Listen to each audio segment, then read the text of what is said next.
Hi, everybody. It's time for our keynote speaker. I'd like to introduce our keynote. A native of Greenville, South Carolina, Mike Ballew has worked in television post-production in Southern California for 25 years. A film industry leader from boyhood, Mike has been led by various critics to believe 3D brought nothing to motion pictures until he saw Friday the 13th Part 3 on opening day and learned the truth. Drawing on personal interviews and archival materials worldwide, including help from his friends in the 3D Film Archive, Mike is working towards completing his upcoming book, Close Enough to Touch, 3D Comes to Hollywood. I am very pleased to introduce Mike Ballew.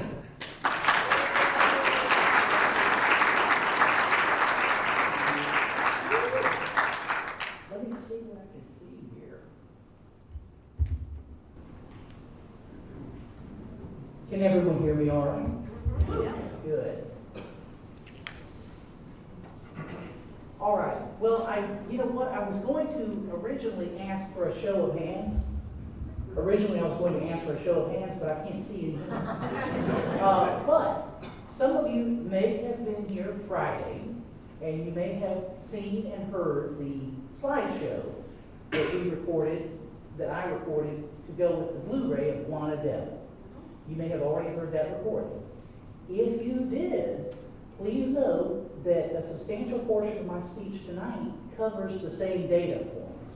But the way I like to look at it is you've heard the recording, now you get to see the live performance, right? And I shall try to keep everything very interesting. The slides are fresh, you haven't seen them, and surely there's going to be some differences and distinctions in the way I present it. So, but I beg your patience, and I thank you for sitting through it twice, and for the rest of you, hopefully it'll be very fresh and you'll love it. I really hope so. All right, and before I go much farther, let me see here. I've got to familiarize myself with the remote control. I should have done that already. Did I hit the wrong button? I hit exactly the wrong button. Okay, good. Now I know what I'm doing. All right, so I do want to thank Greg for inviting me to be here. And I want to thank the officers of the NSA for making it possible for me to be here. And I want to thank all of you for coming. And I really appreciate it. It's a tremendous honor for me. And now I hear it ringing, and maybe I'll bring my voice down a little bit. Well, and please bear with. I'm familiarizing myself with remote control. I meant to put that up earlier. I'm Mike Ballew, and tonight's subject is Into the Deep, 3D Comes to the Movies. Now, I am detecting a ringing. Is that objectionable, or do people? No, we don't hear it. Okay. All right. A little more toward yourself. Okay. So tonight's subject, Into the Deep, 3D Comes to the Movies. Now, my name now obviously is Mike Ballew. For the past 3 years, I have been researching and writing a book, Close Enough to Touch, 3D Comes to Hollywood. My book tells the story of 3D motion pictures in the English-speaking world from the early silent era all the way through the mid-1980s. Now, when anyone undertakes to write a book on this subject, there have to be some acknowledgments. I want to take a moment to recall Lenny Lipton, Dan Sims, and Ray Zone. I'm sure many of us in this room remember them with fondness. I want to say very quickly, Ray Zone, I always got to see him maybe once or twice a year. And he had this way of making me feel like I was just the guy he was hoping to see that day. Very warm person, and I love it. Dan Sims co-wrote a book with Hal Morgan back in the 1980s, Amazing 3D. I think that book to this day is one of the top introductory texts about 3D imaging. And it was my constant companion growing up. Lenny Lipton, as you well know, he wrote co-wrote Foundations of the Stereoscopic Cinema, and he did so much to further the cause of theatrical exhibition in 3D with his various inventions. But the thing about Mr. Lipton, about 2 years ago, in connection with my book, I reached out to him for an interview. And he granted me 30 minutes on a Sunday afternoon. I remember it very fondly. And he very sincerely wished me luck with my book. And I didn't realize at the time I was speaking to him that he was in declining health. And I guess not to emphasize the point too strongly, here was a man for whom every minute was precious, and he gave me 30 of them. And I think that speaks well of Lenny Lipton.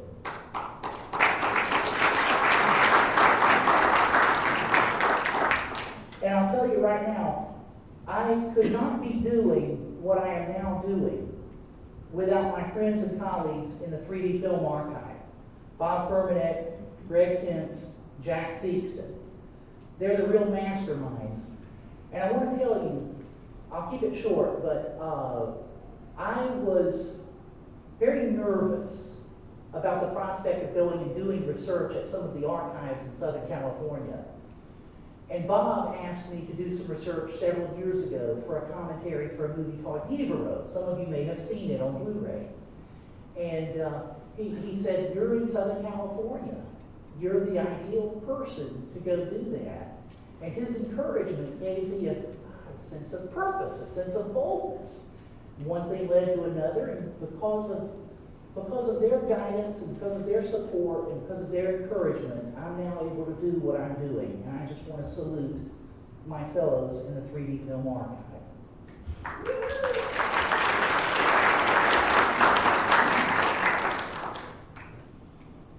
Now, I think this audience, of all audiences in the world, needs no explanation that in the 1950s, there was a brief but very intense flirtation with 3D in Hollywood. Since that time, there's been quite a bit of ink spilled on the subject of Golden Age 3D in film books and articles, general film history books and articles.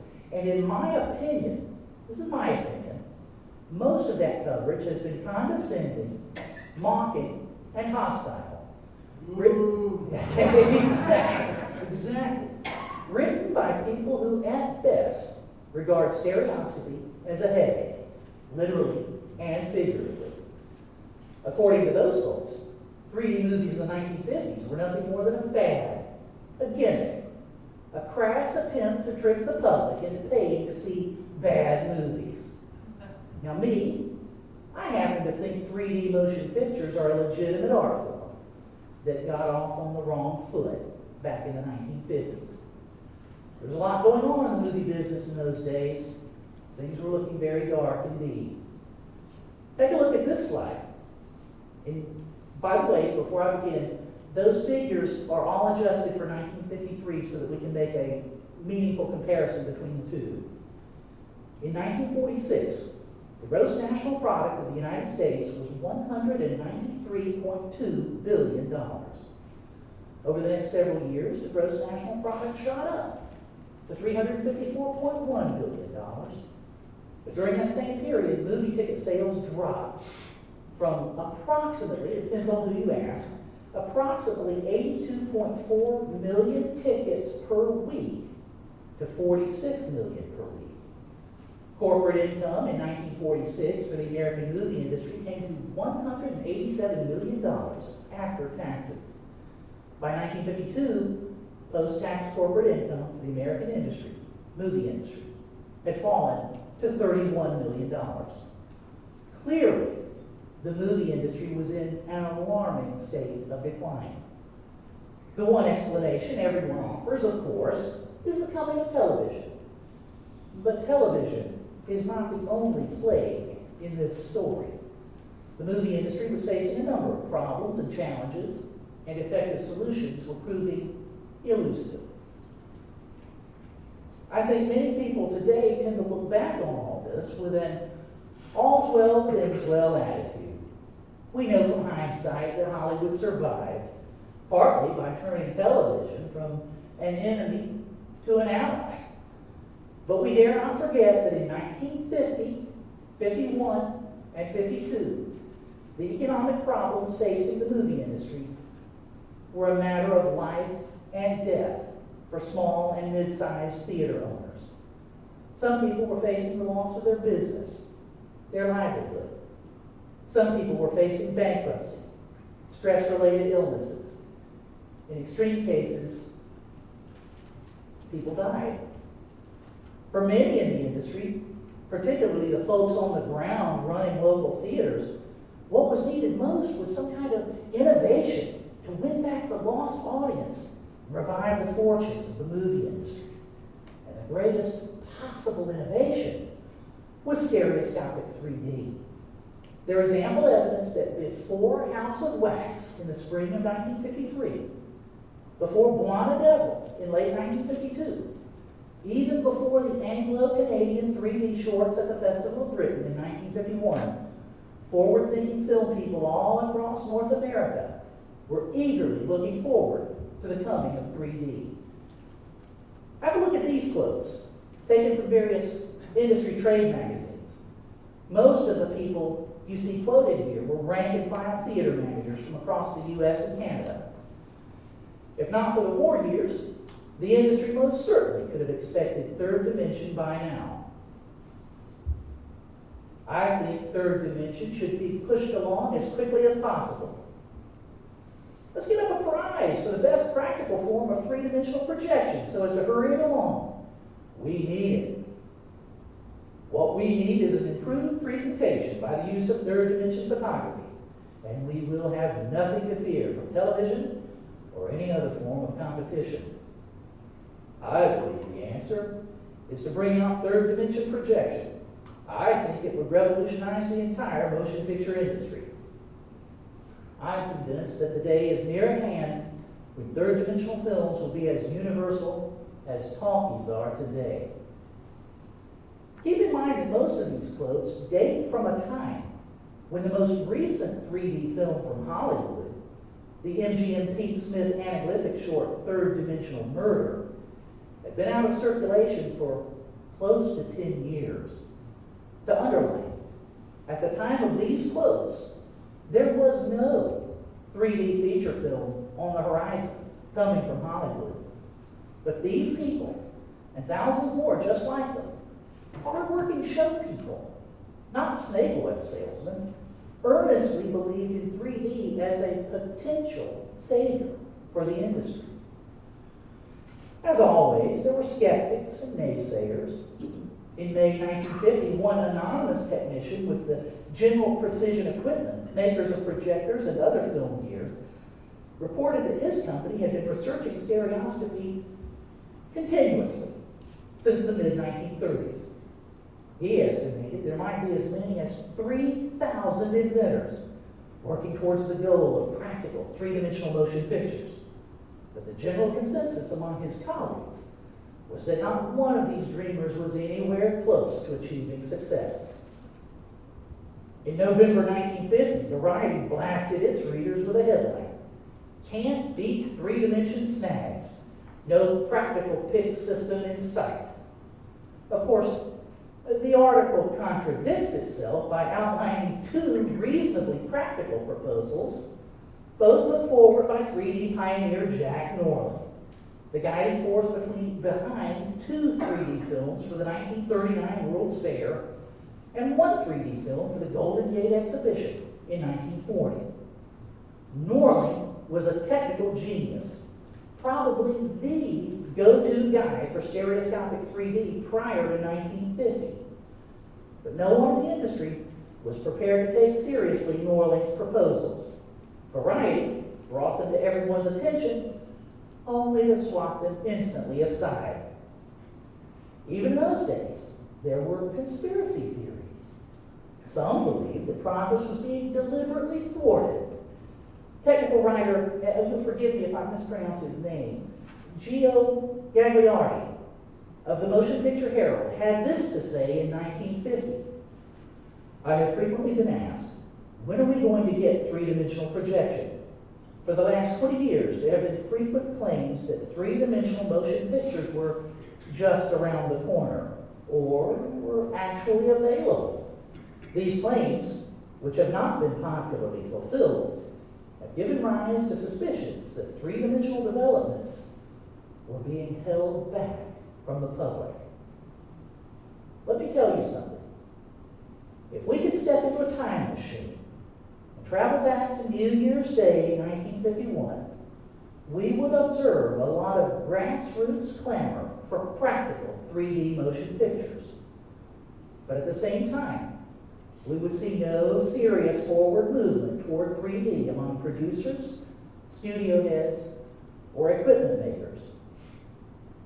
But if we could get into that same time machine and travel to a moment just 2 years later, New Year's Day 1953, we would find that in the span of just 24 months, 3D had somehow become a white-hot sensation, seemingly on the verge of industry domination. What had changed? For my money, the three key figures who flipped the ignition switch for 3D movies in the early 1950s were Raymond Spottiswoode, Milton Gunsberg, and Arch Ogler. Raymond Spottiswoode wrote his first book, A Grammar of the Film, an analysis of film technique, while he was still a student at Oxford University in the early 1930s, in his early 20s. He was recruited by the famous documentarian John Grierson to join the National Film Board of Canada very shortly after its founding, circa 1940.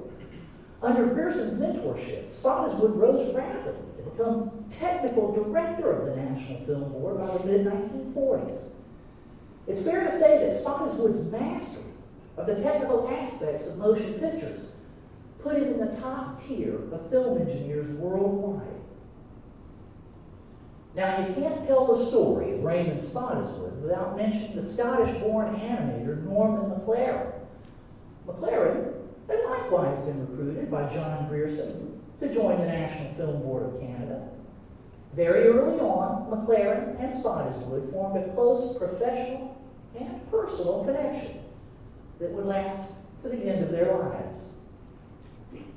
As you probably know, by the mid-1940s, Norman McLaren was already building an international reputation as a creative animator. McLaren's films used a grab bag of unorthodox techniques, very different from Hollywood cartoons. One of McLaren's signature techniques was drawing directly onto the film, creating simple designs that leap and flow and convey lively energy.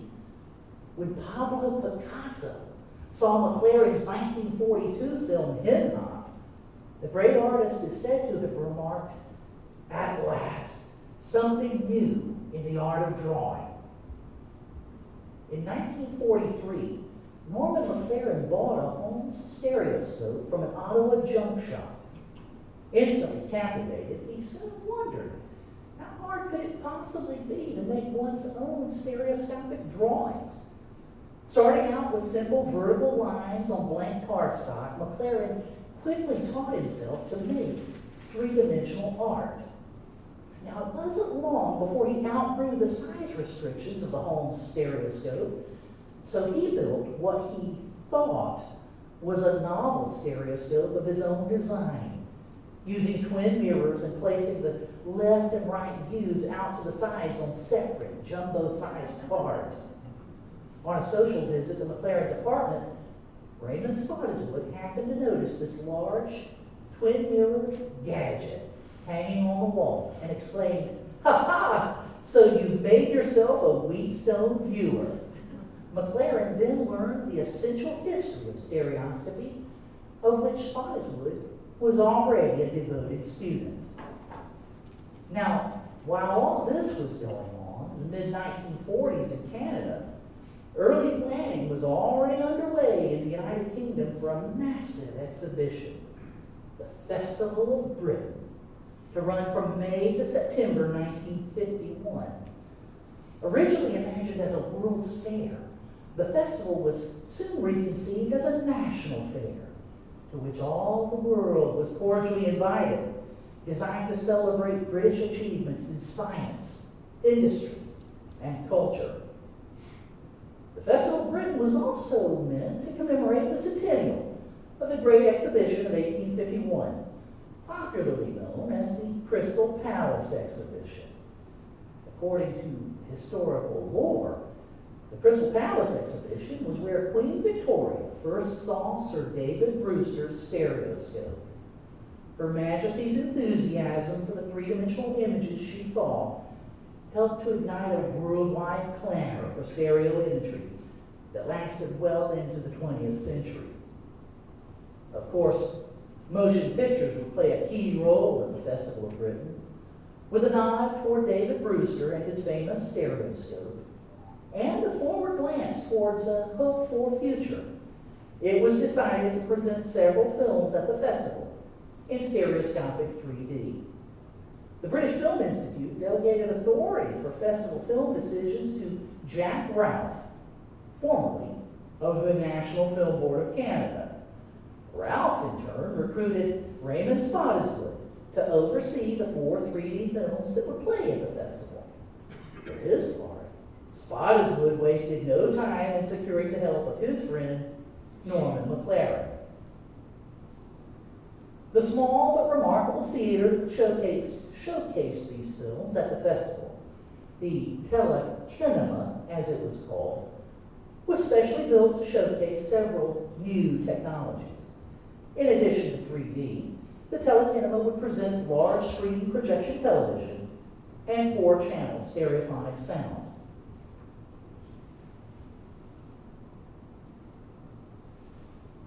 You will sometimes hear this theater referred to as the telecinema, which I myself actually prefer. But we must note that the name above the door is telekinema. The telekinema was state-of-the-art in every way, built by the Canadian-born modernist architect Wells Coates. There were 402 seats, divided between 4 level and a single balcony. The screen was 20 feet wide, but for technical reasons we haven't time now to discuss, the actual projected image was only about 15 feet wide. That's about 1 foot less than the width of the screen we're now watching. The projectors used for the dual-strip 3D film program were built by the venerable firm British Thomson Houston, or BTH. The stereophonic sound came from BTH-built full-coat reproducers, incorporating rotary magnetic heads made by EMI. It is important to note that the telekinema also presented some specially curated 2D films. But for most attendees, the highlight was the 4 films made and shown in 3D. Now is the time to put on your glasses. Around is Around, A Solid Explanation, and The Distant Thames, later renamed Royal River. Of these, A Solid Explanation had strictly monaural sound.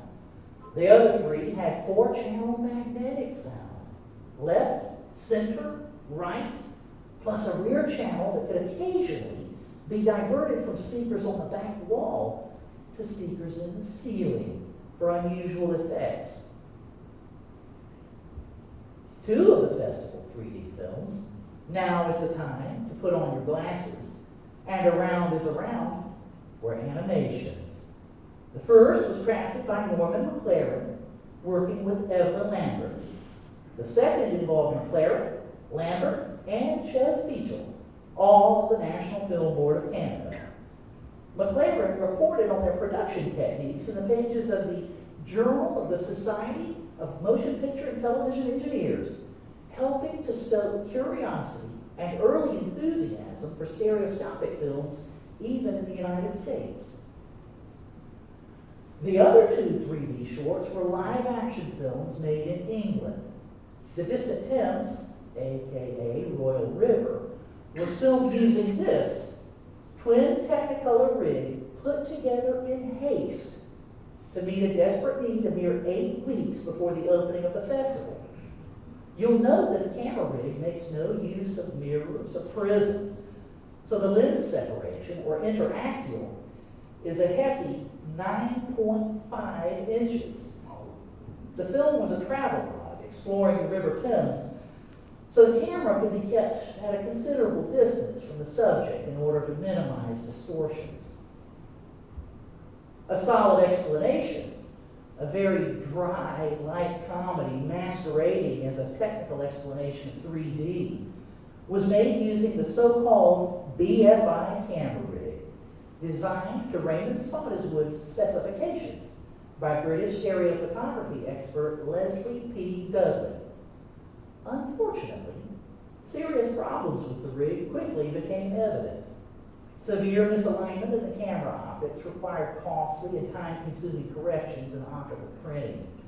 This caused a rift between Spottiswoode and Dudley. It was apparently never mended. The telekinema and its 3D films were a tremendous popular success, with roughly 488,000 admissions over the course of just 5 months, from May to September 1951. Patrons spent 2 shillings apiece to enter the telekinema, over and above their paid admission to the South Bank exhibition itself. This financial success helped create further curiosity about 3D in Great Britain, Europe, even the United States. Raymond Spottiswoode and his colleague Jack Ralph realized there was great commercial potential in 3D. In October 1951, mere weeks after the festival closed, Spottiswoode and Ralph resigned their positions with the British Film Institute and organized Stereo Techniques Limited, a kind of para-production firm that would come alongside interested production companies to provide equipment, technical know-how, and co-financing to make short 3D films for distribution on a roadshow basis.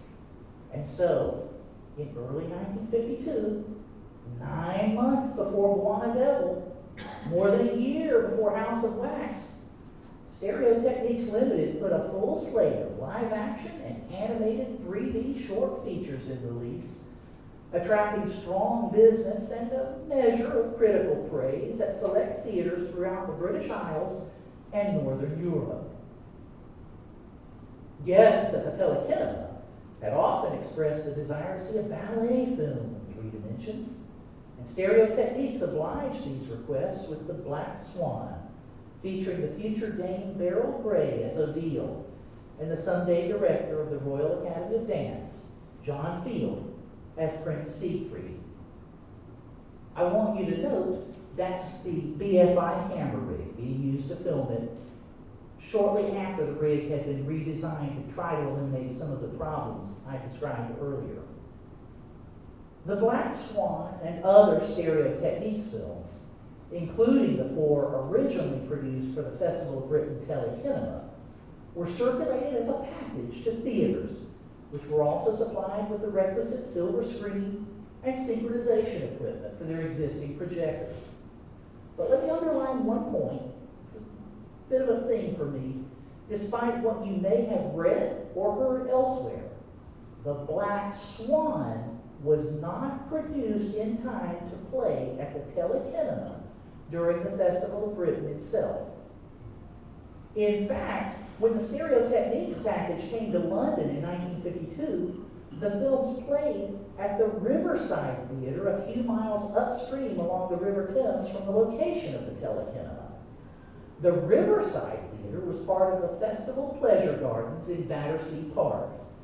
The Pleasure Gardens were a kind of amusement park, separate and distinct from the South Bank exhibition that is usually regarded as the heart of the Festival of Britain. The Pleasure Gardens actually remained in operation for several years after the Festival of Britain closed at the end of September 1951. Some very important people wound up seeing the Stereo Techniques shorts. In June 1952, Steve Bossistow, head of the American animation studio UPA, which gave us Gerald McBoyne and Mr. Magoo, saw the program at the Riverside Theatre and gushed, "Gee, these stereoscopic films, we'll make one of those for sure. When I get back home, someone in the UPA animation units is bound to be interested, and if there isn't anybody, why, I'll hire them," meaning Stereo Techniques and or Norman McLaren. Now here I have to insert a little point for some of you who may have read other histories. you will note that the Owl and the Pussycat animated short would not play the Riverside Theater until May 1953. We're talking summer of 1952 here. About a month after Bussestow visited, none other than Walt Disney was seen standing in the queue to see the show at the Riverside Theater.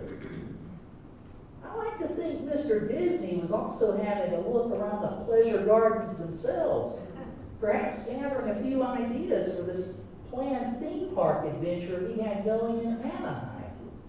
Now, obviously, Disneyland was bound to succeed in any event. But if you have a look at these illustrations, maybe you'll agree with me. Walt Disney may have drawn at least some inspiration from what he saw in Battersea Park at that time. The biggest development for Raymond Spottiswoode and his colleagues came when Stereo Techniques caught the attention of Tarzan producer Sol Lesser. Lesser would bring 5 of the Stereo Techniques films to America, starting in late 1952. Now is the time to put on your glasses, A Solid Explanation, Royal River, The Black Swan, and Around is Around. The American premiere came on December 25th, 1952, at Chicago's Telenews Theater, a relatively small venue with only 606 seats. So great was the public infatuation with 3D by this point that a crowd of over 200 people were waiting outside when the doors opened at 9:15 in the morning in temperatures as low as 22 degrees Fahrenheit. That's negative 5.6 degrees for those Celsius for those living in the civilized world. The films took in a record-breaking $5,000 on Christmas Day. The work of Raymond Spottiswoode put a spotlight on the commercial possibilities of 3D that was impossible to ignore, even on this side of the Atlantic. But by the time Stereo Techniques landed in America at Christmas 1952, it was already being overshadowed by developments that had originated in Hollywood proper.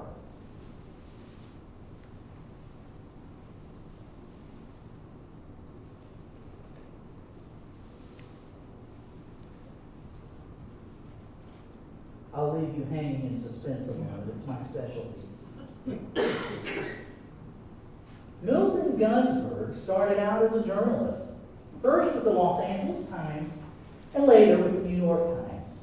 By 1938, he was writing short subjects at MGM and studying dramaturgy to improve his craft. He graduated with feature screenplays and radio plays and gained a reputation as a capable script doctor. During World War II, he worked for the Office of War Information in Washington, D.C. And here, let me insert a point. If you read other accounts of this story, and they describe Milton Gunsberg as a failed screenwriter, you toss that book into the fireplace. He was not a failure. He was an act of success. But as we've seen, after World War II, everything started to decline. After the war, Milton Gunsberg struggled.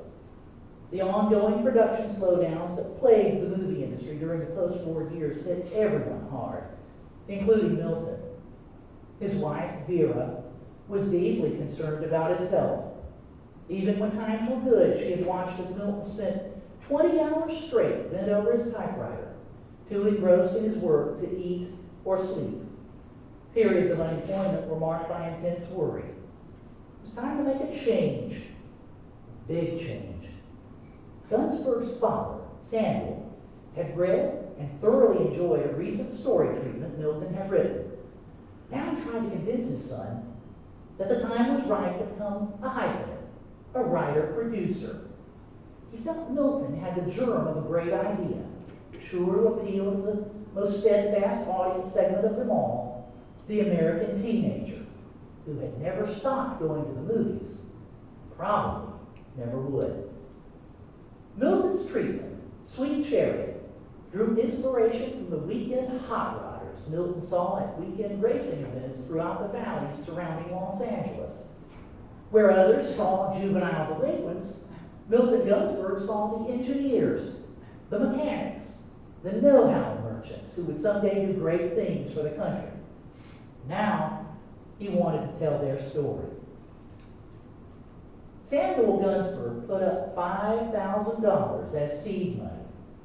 Milton's brother, an esteemed Beverly Hills ophthalmologist named Dr. Julian Gunsberg, put up another $5,000. Milton's mother-in-law, Rose Birch, contributed $10,000, a sum Milton could match from his own funds. Milton hired an office and a secretary and began writing Sweet Chariot in earnest. By the summer of 1950, things were far enough along that Milton was ready to shoot background and atmosphere footage with a hired camera crew at an actual race meet. Milton and/or Julian Gunsberg, this detail varies depending on whom you ask, were taking photographs at the meet with one or more stereo realist cameras. When Milton Gunsberg saw his 2D black and white background footage, he was deeply disappointed. He suddenly realized that no ordinary motion picture camera could capture the vibrant spirit he saw in the young people and their souped-up hot rods. But those 3D slides he had shot, somehow they had caught the spirit. Milton moaned about the situation for weeks, writing to everyone how dismal the 2D movie footage had been compared to those wonderful 3D color slides. His new hire, production manager Ray Hines, finally had about enough. Why don't you just go ahead and make the picture in 3 dimensions? Hines demanded. This was a new one on Milton. Was 3D even possible? Sure, like millions of other moviegoers, he had seen and enjoyed audioscopics and the new audioscopics back in the 1930s, but those had seemed just a novelty. With their red and blue-green cardboard glasses, they were a technological throwback. Hines assured Milton there were people today, in late 1950, working on modern 3D in Hollywood. And if Milton wanted it that badly, he could get it. Milton discovered that 2 Hollywood camera wizards, Fred Baker and Lothrop Worth, had worked out a method for filming 16mm footage using a single camera, a single projector, and a special mirror attachment. Now, let me take a moment here to point out, this is Mr. Lothrop Worth, this is Dr. Julian Gunsberg, this is Fred Baker, and this is Milton. In my house, because I talk about him so frequently, and I've spent so much time poring over his correspondence and other things, I'm on a first-name basis with Milton. Milton commissioned Baker and Worth to shoot demo footage at a race one weekend in October 1950. And when he saw the results, he was ready to make Sweet Chariot in 3D. There was just one catch. Fred Baker and Lothrop Worth told Milton honestly that their mirror attachment would never be adequate to shoot, distribute, and project 35mm motion pictures in commercial theaters. Very well then, Milton asked, what would it take to get 3 dimensions on 35mm film? Now, Fred Baker had been thinking about stereoscopic 3D for the past 30 years. He had concluded that any truly practical 3D camera system must be sturdy, rugged, designed to stand up to the rigors of everyday production without falling out of alignment. His solution? Put 2 standard issue Mitchell NC cameras face to face on a common base. The cameras would be locked in a fixed position. Between the lenses, 2 mirrors stood on micrometer mounts, each positioned at a 45-degree angle to the optical axis of its respective lens. In this way, the entire assembly was open for inspection, maintenance, film loading, and operation. But thanks to the twin mirrors, the effective lens separation, or interaxial, was a reasonable 3.5 inches. Milton Gunsberg bought the rights to Baker's invention and commissioned the building of a working prototype. He christened the system Natural Vision 3 Dimensions, and Milton Gunsberg Productions would soon become the Natural Vision Corporation. Dr. Julian Gunsberg took one look at the new camera rig and liked what he saw. If one used careful math to work out an appropriate set of distance charts, one could easily use Baker's invention to shoot comfortable, compelling 3D footage. This is important to note, and it's not a spitting contest, but the first natural vision test footage was screened privately on New Year's Day, 1951, 4 months prior to the opening of the Festival of Britain. And that's a pretty good indication that things were starting to move, perhaps serendipitously, on both sides of the Atlantic. Gunsberg and his team, which included camera specialist O.S. Brennan, and you don't know how much trouble I went through to get that picture of Mr. Brennan, and cinematographer Joe Byrock, spent the next year demonstrating the system to anyone and everyone who would come down to see it. And plenty of people did. In March 1951, former RKO president George Schaefer signed on as producer's representative to help guide Sweet Chariot and or Natural Vision on their road to the big screen. Theater magnate Charles Skouras saw the system and was impressed enough to invite his brother, Spiros Skouras of 20th Century Fox, to come out and see it. 20th Century Fox took an unpaid option on the system for about 6 months, despite the fact that Spiros Skouras said from the very beginning he did not see a future for any system that required special viewing glasses. Jack Warner and several key members of his staff were very impressed by Natural Vision. The word got back to Milton that Jack Warner did not want to be the pioneer and would prefer someone else to make the first feature film in Natural Vision. Despite a disastrous screening arranged for Nicholas Skank in New York, MGM's West Coast people, among them Eddie Mannix, Doug Shearer, and Charles C. Moskowitz, were bullish on Natural Vision. MGM took an unpaid option on the system after Fox let theirs drop. In late 1951, radio wunderkind turned filmmaker Arch Oboler was wrapping up his science fiction farce, The Twonky. He mentioned offhandedly to cinematographer Joe Byrock how he wished 3D were available to filmmakers. "We've got it," Byrock exclaimed. This was the first Oboler had ever heard of Natural Vision. But when word of Oboler's interest reached Milton Gunsberg, he was in no great hurry to act. It was only when Lothrop Worth threatened to walk away that Gunsberg finally listened to reason. Sure, it was flattering that 20th Century Fox and MGM had taken options on Natural Vision, but they had paid not one thin dime for the privilege. Arch Oboler was a man who knew how to make a feature film and get that film into theaters. Either Milton worked out a deal with Arch Oboler pronto, or Worth was out.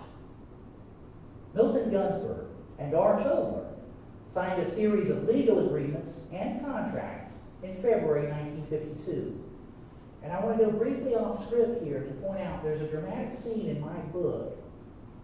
Milton still held out hope that MGM might wish to use the system after all. Arch Oboler had a personal assistant.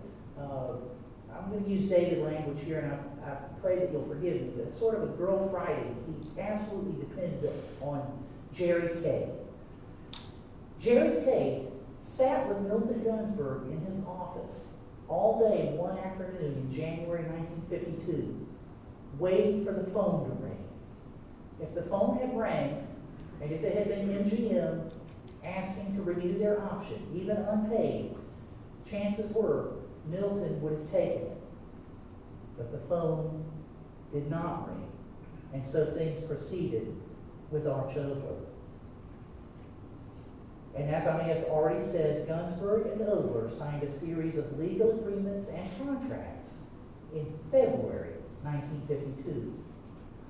Ogler's initial idea was to shoot an adaptation of Ronald C. Farr's 1946 novel, The Spear in the Sand, a kind of poetic and introspective variation of Robinson Crusoe. But Ogler had a few other ideas in his pocket as well, and this is how he described them in a document I found. He said he had a suspense story, a boy-girl story, and an African story.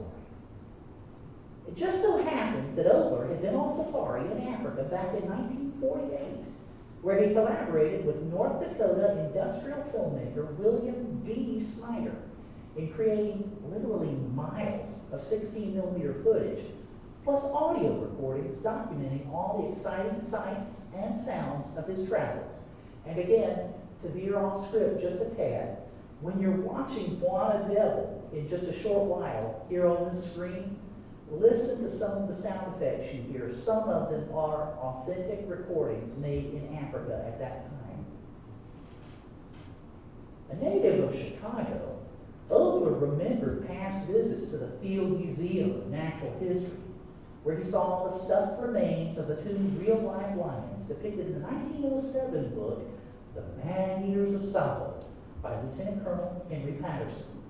Ogler decided this would be the basis of his foray into natural vision. BWANA Devil began shooting on June 18, 1952, at Paramount Ranch in Agora Hills, some 35 miles from Los Angeles. Ogler had chosen the location because it resembled the unspoiled African business he remembered from that working safari a few years prior. BWANA Devil star Robert Stack visited rural Kenya years later as a guest of the ABC television series American Sportsman. He noted that the country looked amazingly like Arch Ogler's Paramount Ranch. The filmmakers knew they were off to an auspicious start when one of the two lions hired to portray the man-eaters, in reality, gentle giants owned by veteran animal wrangler Melvin Kuntz, christened the Natural Vision camera rig by peeing on it. Ogler never provided Milton Gunsberg a formal budget for the film in progress, despite the fact he was contractually obligated to do so. Gunsberg was not happy, but he let the matter slide, since Ogler was at least getting a film made, something he himself had not been able to accomplish with Sweet Chariot. It turns out that Ogler was assembling financing for BWANA Devil piecemeal, showing rushes to prospective investors on a near nightly basis after each day's filming. One such investor was star Robert Stack's own mother, Elizabeth. Some sources will tell you she was the biggest investor in BWANA Devil. Not so. She put up $10,000, a good hefty sum. But Los Angeles showman Sid Feeder put up $29,500, and prominent attorney Bernard Bunny Cohen put up $17,500. Feeder and Cohen proved indispensable to the success of the film when it came time to arrange roadshow distribution, and still later when Ogler and his partners made a deal with a major distributor. On November 4th, 1952, the Hollywood Paramount Theater began taking advance orders for tickets for the world premiere of BWANA Devil, scheduled for Wednesday night, November 26th, Thanksgiving Eve in the United States. A second Los Angeles location, the downtown Paramount, would also premiere the film that same night. You may note, Christmas decorations were already up. Mayor Fletcher Bowden declared Three-Dimension Week in Los Angeles to kick off on November 26th, expressing his confidence that the impending release of BWANA Devil would have widespread repercussions throughout the motion picture industry and would create excitement around the world. At least it is an attempt, and we hope an important one, Arch Ogler said humbly as he addressed some 1,400 movie stars, studio executives, and ordinary Angelinos in attendance during the film's midpoint intermission at the Hollywood Paramount. The audience gave him a warm tribute of applause, followed by sincere laughter when Oler suggested they all take advantage of the intermission to go eat some three-dimensional popcorn. Whatever brickbats the critics might throw, and they threw plenty, the box office had the final say. When the film opened for regular showings at the Hollywood and downtown Paramount theaters on Thanksgiving morning, crowds were lined up literally 4 abreast down the block. Now, every studio in town wanted BWANA Devil, which, as an independent production, was up for grabs for wide distribution. Serious talks concerning acquisition and or distribution were held at Warner Brothers, Columbia, Allied Artists, and 20th Century Fox. Producers Representative George Schaefer got into some very shady dealings with independent producers Edward L. Alberson and Milton Brennan, who hoped to acquire BWANA Devil as a tax shelter to offset losses from their recent box office flop, 3 for Bedroom C. In the end, United Artists made a deal to acquire not merely the film itself, but the limited partnership that made the film, an arrangement that would help Ogler and his investors considerably come tax time. United Artists would pay the limited partners $500,000 in advance. UA would keep the first $500,000 in ticket sales to cover the costs of prints, advertising, and distribution, and then the next $500,000 to recoup that initial advance. After that, all gross receipts would go to the limited partners until a set limit was reached. So long as the film continued to perform at the box office, the limited partners could expect to receive up to $1.75 million in total over time. Arch Oakland would emerge $790,087.43 the richer. Milton L. Gunsford would ultimately receive $270,500 plus a flat $10,000 for his self-produced prologue short, M. L. Gunsberg Presents Natural Vision 3 Dimension. Incidentally, that short is also on tonight's program. Gunsberg's Natural Vision system and an exclusive contract he held with the Polaroid Corporation for 3D glasses would net him considerably more over the course of 1953. Back in December 1952, there had been talk of buying BWANA Devil at Warner Brothers. Producer Brian Foy walked into Jack Warner's executive office to find Ben Calvinson and a bunch of other studio suits waiting for him. Foy had been bugging everyone for months that Warner should make its own 3D movie. Now, they were looking to buy this one instead. Ben Calvinson looked at Brian Foy. Should I buy BWANA Devil if I could get it for $750,000? By all means, Foy replied. Could you make the picture you have in mind for $750,000? Yes, said Foy. Then let's make that picture, Calvinson said. That picture, of course, would turn out to be House of Wax, the biggest 3D hit of the 1950s, and one of the greatest 3D movies ever made.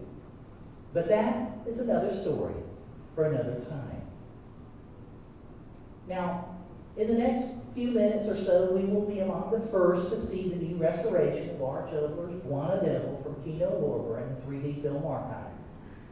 As you watch BWANA Devil, I want you to try to put yourself in that premiere audience the night before Thanksgiving 1952, who thought maybe, just maybe, they were getting an advanced look at the three-dimensional future of motion pictures.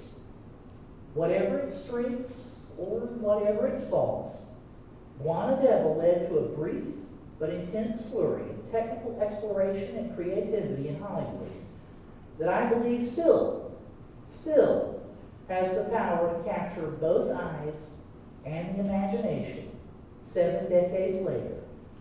An amazing moment when the very future of motion pictures seemed close enough to touch. Thank you.